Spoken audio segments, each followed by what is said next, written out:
hapon mga igsoon. Okay, ang atong iskutan karon mga kaigsunan, si Luke. Nara, si Mr. Luke o Dr. Luke, the loyal lens of the Lord. This is part number 1. Kung unsay makita niya kanang nindot kaayo kung imong tan-aw ng iya mga writings, the book of Luke, the book of Acts, kuan kayo, thorough kayo mga kaigsunan. So, mo matter gyud ang nahuman sa usa ka tawo. Mo matter gyud siya. Di man magamit nato sa paginabuhi gyud kung gusto jud ka nga moasinso ka sa kinabuhi kanang di man education gyud gikinahanglan. Pero pag abot na sa mga writings, sa mga hanay sa pagkigistorya, lahi gyud ang dunay grado. Lahi gyud. Si Apostle Paul, lahi gyud. Lawyer man siya. Si Luke, lahi gyud. Doktor man ni siya. So, nindot kaayo kung naagi mahuman mo na encouragement mga kaigsunan. Allah, tapos gyud mo unsa inyong tapuson. Hello? Ayo lang ang kinabuhi, tapusa. Okay? So this is part 1 mga igsoon. So ato isgutan upat lang ka punto sa iyang kinabuhi. Unya tiwaso nato ni ang another 3 sa sunod Domingo. Number 1, Luke the learned, a man of medicine and mind. So utukan ni siya. Dili ka pwede mahimong walay utok kung gitawag ka og doktor labi na sa ilang panahon mga igsoon. So Luke was a physician, educated, and analytical. But, yarang nakanindot, using his intellect to serve the gospel. Maunay nakanindot sa iyang side. Though, doktor siya, physician siya, unya, edukado siya, wala niya gigamit para mahimo siyang hambugiro. So, humble nga klase nga tao ni si Luke, mga igsoon. Unya, wala ni siya nagpabos-bos kung imong sundon ang iyang kinabuhi, mga kaigsunan. Wala gid siya nagkanabitawng nagpataas-taas sa iyang mga kauban, labi na kang Peter. Labi na kang Peter nga tuwa sa dagat nag-eskwela. No? Kaila siya sa tanang isda. Kay bawo siya mohimo og pukot. Kay bawo siya mo atiman og barko. Disad kay bawo si Luke ana. Pero wag gyud nagpakataas si Luke kang Peter mga igsoon. So ingon ana siya kahambol nga klase nga tao. So in Colossians chapter 4 verse number 14, Colossians 4:14. O sige ngos Bible, Luke the beloved what? Physician. And Demas, sagdi na lang ni siya, naapaman ni siya ani panahona, at least ni greet si Demas og apil. So si Luke gi-identify diri sa Colossians chapter 4 verse number 14 nga usa ka physician. So, mas bentaha gyud nga naa kay mahuman. Pero kung unsa man ay mahuman nimo, ipagamit na nimo sa Ginoo. Kaysa mosugot kag sa dili aning kinabuhi mga igsoon, we are not here for ourselves. Dili kani ang panahon nga i-enjoy lang nimo ang imong kinabuhi. Kay giandam na sa Ginoo didto sa iyang gingharian ang tinuod nga enjoyable kaayo nga kinabuhi. Ay pa nakasabot ha? Nya mayon day ka nga unya pastor kay wa na may gadget didto sa langit. Sultian ta kapod, inig-abot nimo sa langit, di ka makaunahon na gadget dito. Kay ang kanindot dito sa langit, dili makakumpara ang diri sa kalibutan. Muna reason nga nung utanaw ka og mga fantasy because ang imong makita, mga igsoon, makaingon ka batia sa akong makita, pirmi. Pero igabot nimo sa gingarian sa Ginoo, mga igsoon, dili makapuol. Kung imong basahon ang Bible, perfect in beauty ang iyahang gingharian mga igsoon. Di nagyud ka mangitag TV dito, di ka mangitag cellphone dito, wa kay kinahanglan tawgon kay ang Ginoo ra ang gusto nimong tawgon dito. Ingon anak kanindot ang presensya sa Dios. So mo na diri sa kalibutan, naa diri ang mga kahilayan, naa diri ang mga kahimanan sa pag-destroy sa atong kinabuhi. Di ba, papilion ang tao, cellphone o Bible, ang pilion, unsa? Cellphone na yun. Ya, mayon dayon nam si Bible ni akong cellphone. O try mong simba niya, cellphone imong dadon, inig simba nimo. Kuwang og spiritual kanang value. Dili nimo ma-feel nga nagbasa kag Bible. Are you listening? Bisan lang ganig Bible study, mo gamit ka og kanang cellphone, lahi jud. Lahi. Labi na magwali ka, uni ang imong dadon na diri, cellphone ra mga igsoon, wa na kay physical Bible. Pagkaway lami ka na magbasa ka, di gini mo makuha na eh. Dili ni mo makumpara ang kanindot sa kanang Bible gyud nga tinuod kumpara sa kanang digital. Nasabtan na ito mga igsoon. So, Bible lang na ha. Bible lang na. How much more ang gingarian sa Ginoo? Mao na nakanindot mga igsoon kay gipakita na sa Ginoo diri sa atoa pinaagi sa iyahang libro kung unsa kanindot ang langit. Kung unsa kanindot mga kaigsunan. So that is why kung unsa man ang mahimo nato diri sa kalibutan, ato ning iintrigo sa Ginoo mga igsoon. Atong iintrigo sa Ginoo kay wala gyud laing makahatag natog tinud-anay nga kalipay og katagbawan diri sa kalibutan. If we are going to live alone in this world without the Lord, bisag kinsa pa nay kauban nimo, it cannot satisfy you. Only God can satisfy our soul. Unya, ang importante ra gyud nga ma-satisfy is our soul. Kay kung magsikag meet sa imong unodnon mga kaigsunan nga gusto sa kinabuhi, awa na matiguang ka na lang, di ka matagbaw. Di ka matagbaw gyud. You will always look for something else.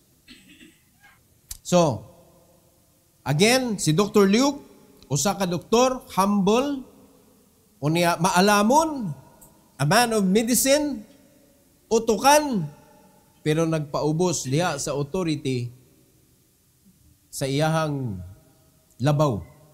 Og wala siya nagpakataas sa iyang kaugalingon, nagpaubos siya as a servant of the Lord Jesus Christ. So, mo ni siya ang nindot kayong ihemplo mga kaigsunan sa mga professionals.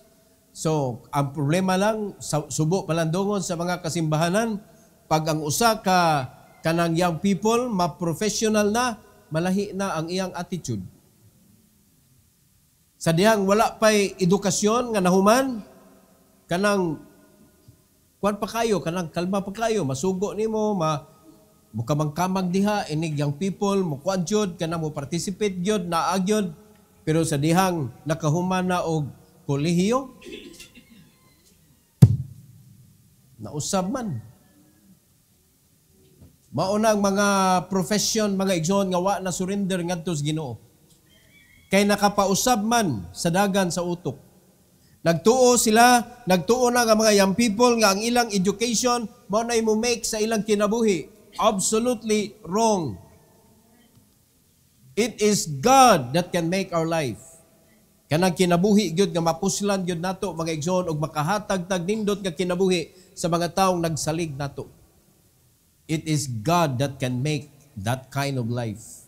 Alright? Number 2, sa kinabuhi ni Dr. Luke, the literary craftsman, mga igsoon. A historian with holy precision. Nalimad ka na? So, kita matagdaghan mga craftsman, mga igsoon, ay mga maayo-kaayo ka na mga workwood. No? Kana mga maayo-kaayo mo, trabaho, mga niyong kag kahoy na gay uban kanang mo kulit og ice. Grabiha ang craft. Oy, pagkapaspas anak mo trabaho kay kung hinay kay ka. Wa pa na purma dre na ang ice na hurot na. Grabiha ang utok nila kanang paspas kayo niya mahuman gyud palitan langgam makita gini mo ang mahinay kay kanya ang pako wa na nalanay na. Ang sungo sa langgam, wa na. No, nalanay na, pero grabe, paspas kayo. Uban maka puro ba mga igsoon pinaagi lang sa kanabitang mga balas kanang mag-art sila ikuan nila grabe abilidad mga igsoon. Pero kani si Luke ang iyang abilidad balaanon pulong mga igsoon. Maayos siya mo istorya. In fact makita nato ang Book of Acts mga igsoon detalyado kayo. Maugay makuha na to base nga kanabitong makakita ta unsaon pag-start sa church, unsaon pagpalambo sa church, naa diha ang mga instruction makita nimo tungod ingon ana siya ka detalyado. All right? So, he wrote the Gospel of Luke and Acts with careful investigation and orderly detail. So, si Luke, careful siya. No, according sa atong makita sa evidence mga kaigsunan. Luke chapter 1. Tanawan sa Luke chapter 1. Verses 3 to 4. Diri mismo, gisulti mga igsoon.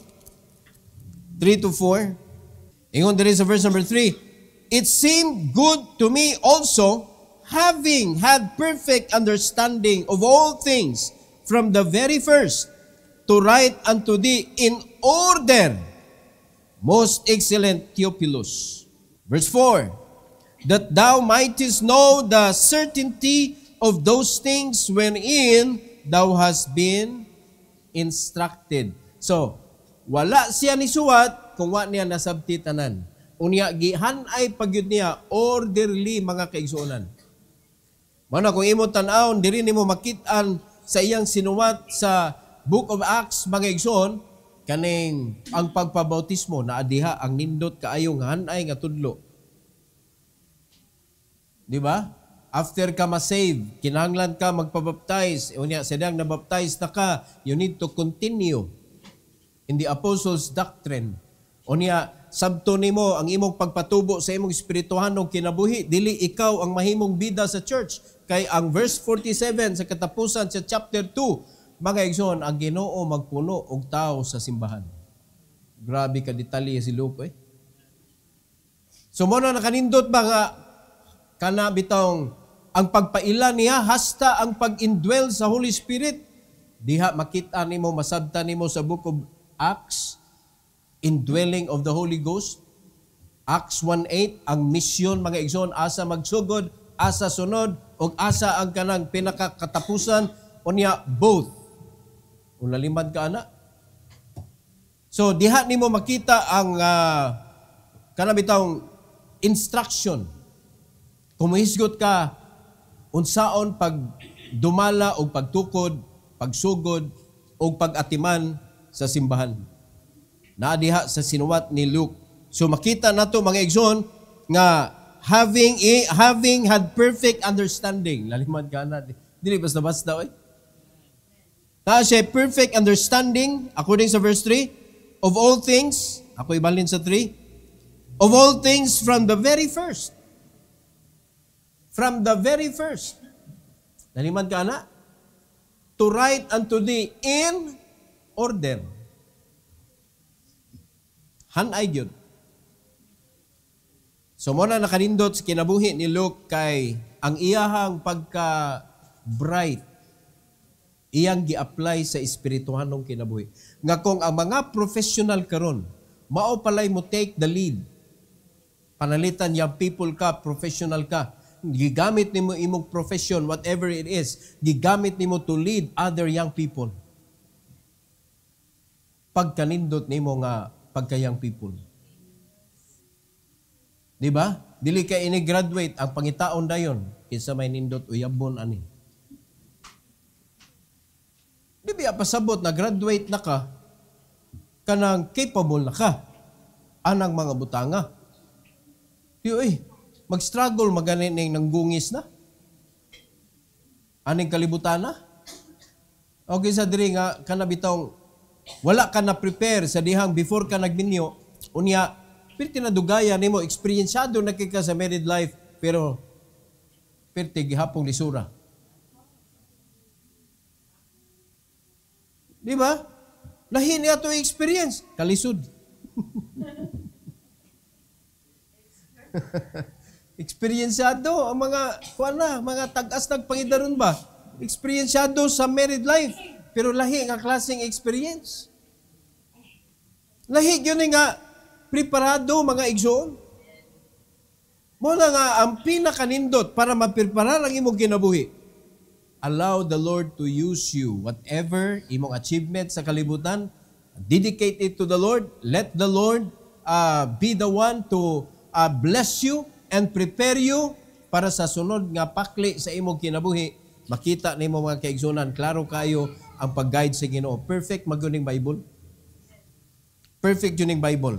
So kung ingon ang Ginoo, mga young people, remember thy Creator sa imong pagkabatanon. Ayo sige, remember atong mga number atong imong kontakon. Niya mayon ta og kanang prospecto pastor sa Lin and Green. Gigamit nimo ba nga sa resources? Wala man. Di ba? Mabitaw na sa kanang mga camp, kanang mga mag-appeal. Tanawa, notes ba ang kanang ilang ma-share? Dili ay number. Oh, pila ka number mo nakuha? Pagkadungog nakuha na, di na ta magpada og campers. Bisa ko sa og tudlo, stricto kung kay ta diri, pero tanaway gabot dito. Tulibagbag, how much more? Ang uban ng mga church, mga igsoon nga, walay control ana. Diba? Kani mga anak nato nga, stricto kay ta, ito ikaw, mulihis pa. Aka na pag di nimo kontrolon, kanang pasagdan na nimo, di na mulihis, kay perti na lihisa. Mao na nakapait. So, sikreto, ipagamit sa Ginoo imong kinabuhi. Kung unsa man na, ihatag na sa Ginoo. Kung gamay na, tanaw nimo sa imong kagalingon, gamay ka, mubo ang imuhang kinaadman, gamiton gihapon ka sa Ginoo. Kay ang Ginoo dili siya mo appreciate or mo discriminate, mo gamit siya nimo og i-equip kaniya. Mao na nakanindot. He will equip kung kinsa iyang gamiton. All right? Number 3. Luke, the loyal companion. Gitawag ni siya faithful to Paul in trials. Nakita na itong kinabuhi ni Apostle Paul, mga igsoon, murag roller coaster. Kung ikaw nagkuy-kuy ka na Apostle Paul, mayroon ka nga hunong na ko diri. Di na ko. Mabito na si Dimas, mga igsoon, Dimas Saligan. You know? Namiya si Dimas. Muna na ang iyang ngalan, Dimas Saligan.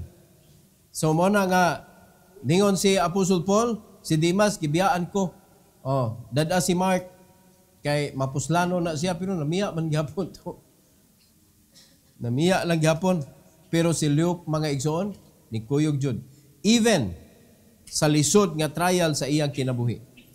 Luke stayed with Paul through thick and thin, even when others deserted him. In 2 Timothy chapter 4, verse 11, 2 Timothy 4:11.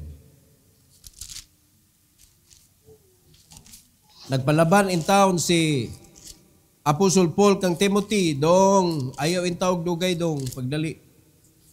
Ano man diri 2 Timothy chapter 4. Verse 11 sa ending na sa iyang sulat kang Timothy.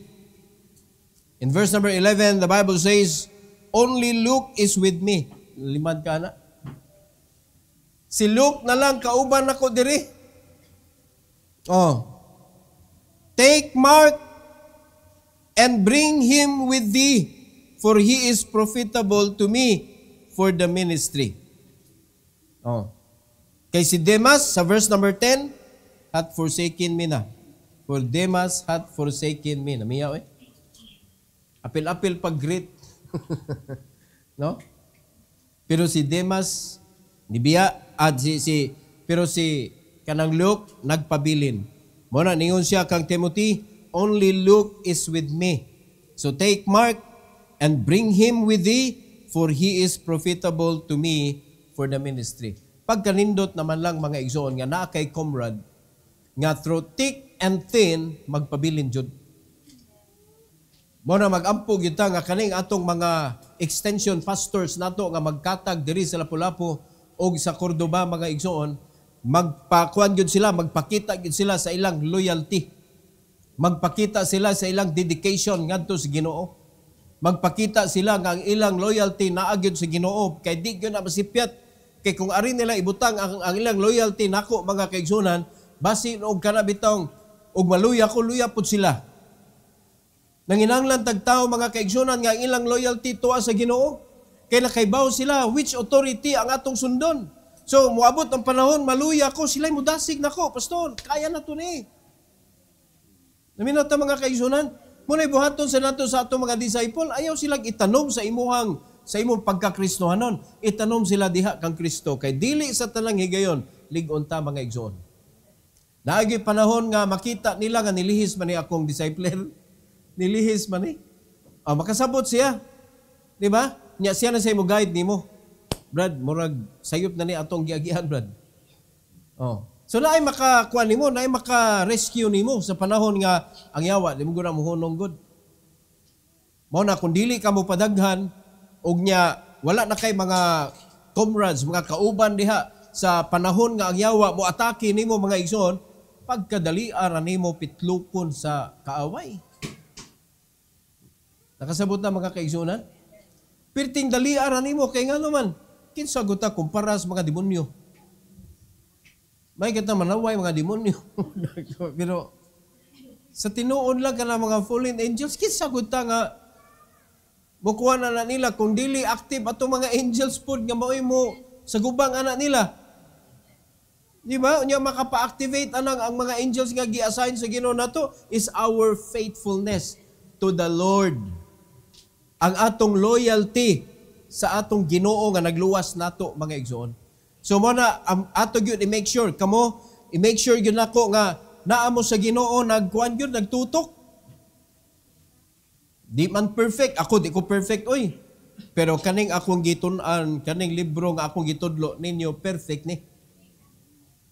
Mo na tudlo gyud sa Ginoo nato sa dihang magkauban ta, be not judgmental to each other. Unya, do not focus on the weak side of the person. Kaysa masugot mong sa dili, walay tao diri karon nga walay weakness. Walay tao diri nga walay weakness, but di sa kumutuo nga naay tao diri nga walay strength. Kasabot ta? So kung ikay mo tanaw sa tao, asa man nimo siya tanawon? Sa strength niya o sa weakness niya? O, asa may mas mapuslano na. Kung gusto ka to build, asa man mo siya tanawon? Siya strength kay naa mo man mapuslan. Forget about the weaknesses. Understand the weaknesses. Kaysa tinuod lang ang makaatiman na sa atong mga weaknesses mga igsoon is us. Kita. Di man ta kausab sa weaknesses, I cannot change your weaknesses. But you can surrender it to the Lord. Adto ta sa Ginoo siya gabuhat na to kay bawo siya unsaon niya pag-convert into strength kanang atong weakness. Are you listening? Mao na nga dapat adto ta sa Ginoo iduot gyud ta mo, tuon gyud mo, ampo mo, pag-study mo, pangalagad mo, paduol mo sa Ginoo, tumana ang iyang gisugo mga igsoon. Kay dihang paagiha makita nato nga kita pod kanang mahimot ang faithful servant of the Lord. Unya kung kinsa to ang atong mga kauban, we will be faithful to them and with them. So mo na kaning naantay mga extension pastors diri, awa na makasalig ta. Makasalig ta nga dili na laing tinuhuan ilang gikuyugan. No, nikuyog na sa laing baptist pod. Wa man lay loyalty sa Ginoo. Di ba? Kay kung loyal ka sa Ginoo, di man masipyat ang Ginoo nga naa ka diha gibutang. Kamoy magkuyog hantod sa katapusan. Yung anong nagbalhin magka og team. Nga wa man nasipyat ang Ginoo nga kita'y nagkuyog. Di ba? Mo na strength ni Luke. Na bisan ngadto sa prisuhan mga kaigsunan. Gikuyugan niya si Apostle Paul. Bisan sa panahon sa trials, nga grabe kayo, persecution, si Luke nagpabilin. Mao na ningon si Apostle Paul, Ang nagpabilin ra gyud nako diri si Luke. Si Luke ra gyud. Okay? Number 4 and last. Luke, the loving witness. Champion of the outcast. Tanawan ang iyang pagka-witness, mga igsoon. Dili siya respecter of person.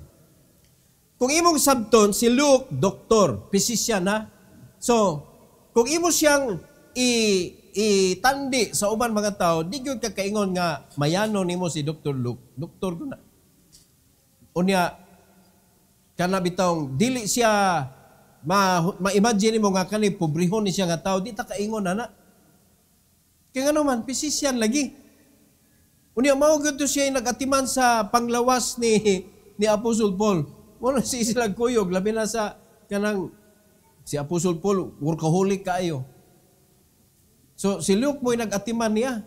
Tingali mo na usa sa reason nga nung si Luke di kun bubiya ni Apostol Paul kay bantayanan kaning health ni Pastor Paul. Kalindot naman lang nga naay membro simbahan mga igsoon nga magsige og kanang pahimanglo nako pastor natug kagabi pastor. Di ba no? Kay naay kanang maalamon sa ingon ana nga klase nga kuan ba? No? Sa health.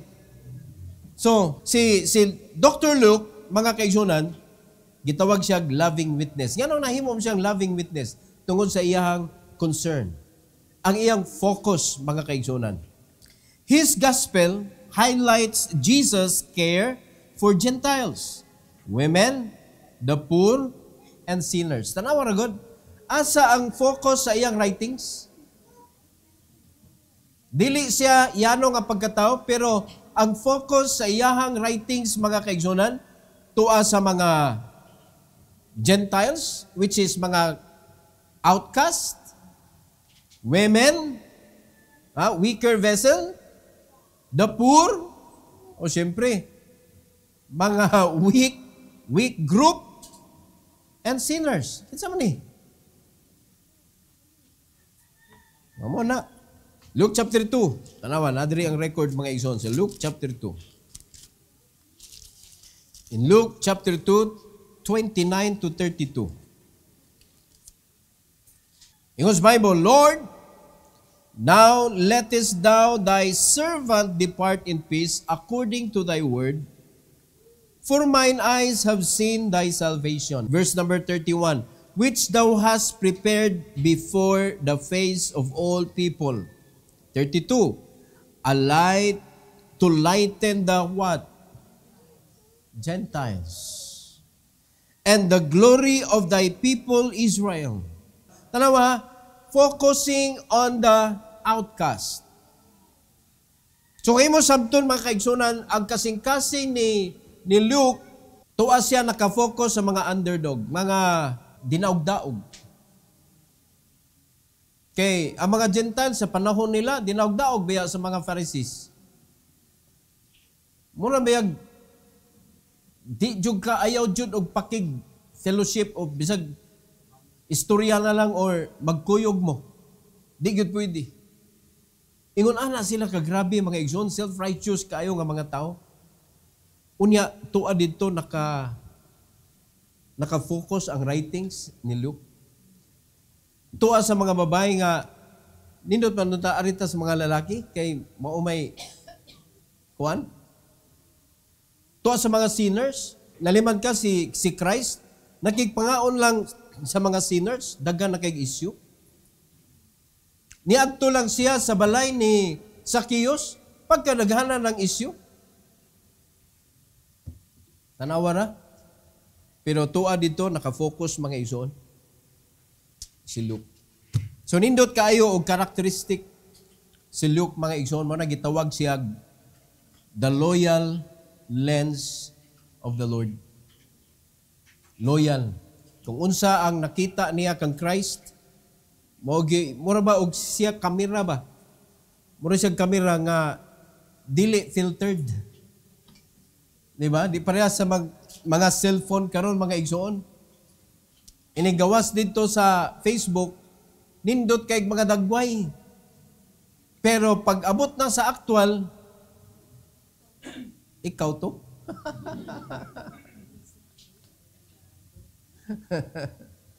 Labi na dili na filter mga igsoon, usbon gyud ang imuhang galiman ka imong gisuot, pwede na ilisan. No, nakabintaha lang nasa mga positive side pod kana mga AI karon. For example, nagdali-dali ka kinahanglan kag 2x2, 1x1. Unya ga t-shirt ra ka, nya kinahanglan ka mag-suit. O pwede na mailisan, di yun maklaro nga kanang AI ba? No? Nindot kayo, kay imo madyong naong yun. Grabe na rin panahon na. Ang mga karaan nga picture, pwede na palihukon. No? Mag-uhon, o niya, palihukon. Hilaliman ka sa panahon karon ay. Madugay na, mga patay, palihukon.